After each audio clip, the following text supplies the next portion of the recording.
اندر چلے گئے. اندر وہاں مسجد اور روضہ مبارک، بس وہاں جا کے آرام سے بیٹھ گئے. میں نے کہا مسجد میں آ گئے، اب کیا فکر کی بات. تو آواز آئی، ہوائی جہاز چل رہے تھے، زوں زوں. یہ تو جیٹ پلین تو آپ جانتے ہو بات، جب نیچے چلتا ہے تو معلوم ہے جیسے دیواریں ہل رہی. ایک آدمی میرے پاس آ کے بیٹھے، وہ ڈر رہے تھے، پاکستانی تھے. کہنے لگے میں تو یہاں مزدوری کرتا ہوں، کام کرتا ہوں، آپ کیوں یہاں آ گئے؟ میں نے کہا بھائی کمال ہے، بھائی آ گئے، میں تو نوکری کرتا ہوں، مزدوری کرتا ہوں، مولانا صاحب آپ کیوں آ گئے؟ آپ کو تو وہیں رہنا چاہیے. اب دیکھو نا باہر یہ گڑبڑ ہو رہی ہے، خدا نہ خواستہ کوئی بات ہو گئی. میں نے کہا بات ہو گئی تو کیا ہو گیا؟ یہاں بھائی قبر یہاں بنا دینا، بات کیا ہو گیا؟ ختم ہو گیا. میں فکر کی کیا بات، چلو کوئی بات نہیں. میں نے کہا اچھا بیٹھ جاؤ، تم گھبراؤ نہیں، بیٹھو آرام سے باتیں کرو. باتیں کرتے رہے. تھوڑی دیر بعد وہ سائرن وائرن سب ختم ہو گیا. وہ ہوتا ہے نا جب ہوائی جہاز بمبارڈمنٹ ہوتا ہے تو زوم آوازیں آتی ہیں چاروں طرف، اس کو سائرن کہتے ہیں. سائرن بجتا ہے. یہ دن کا وقت ہے. جب سب ٹھیک ہو گیا تو فاتحہ وغیرہ ہم نے پڑھی، بیٹھے رہے آرام سے. اس کے بعد باہر آ گئے. بھائی کیا بات ہو گئی؟ تو وہاں روضہ مبارک کے بالکل قریب کوئی 10 قدم کے فاصلے پر میزائل آ کر گرا.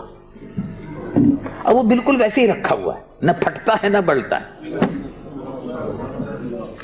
اس سے 10 قدم کے فاصلے پر ایک اور آ کر گرا، اس سے 3 قدم کے فاصلے پر ایک اور 3 میزائل آ کر وہاں وہ زمین پر آ کر گر گیا. بالکل پھٹا ہی نہیں، کوئی تینوں کے تینوں نہیں پھٹا.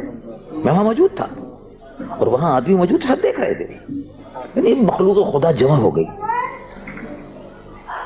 اگر وہ میزائل پھٹ جاتے تو انہوں نے کہا یہ 5 میل کا ایریا بالکل زمین ہو جاتا.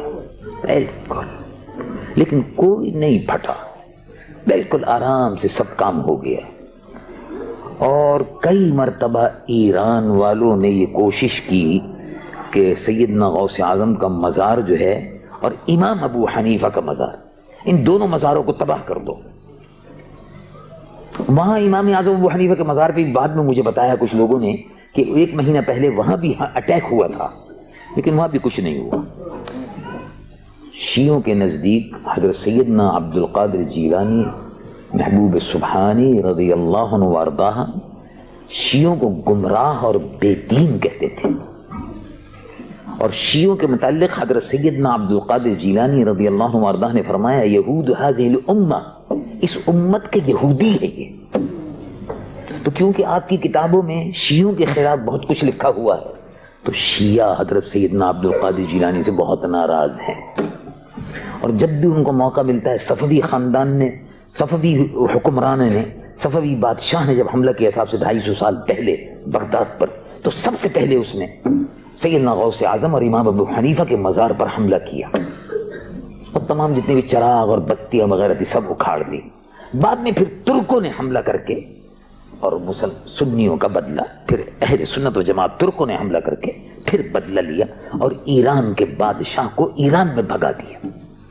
یہ ہوتا رہا ہے. تو وہ سیدنا غوث اعظم رضی اللہ عنہ وارضاہ کے مزار مبارک پر یہ کرامت دیکھنے میں آئی. اس طرح کی کرامتیں، یعنی کرامتیں زندگی میں بھی تھی، کرامتیں مرنے کے بعد بھی. یہ پتہ چلتا ہے کہ اگرچہ قبر میں ہیں لیکن اللہ کے ولی باہر حکومت کر رہے ہیں.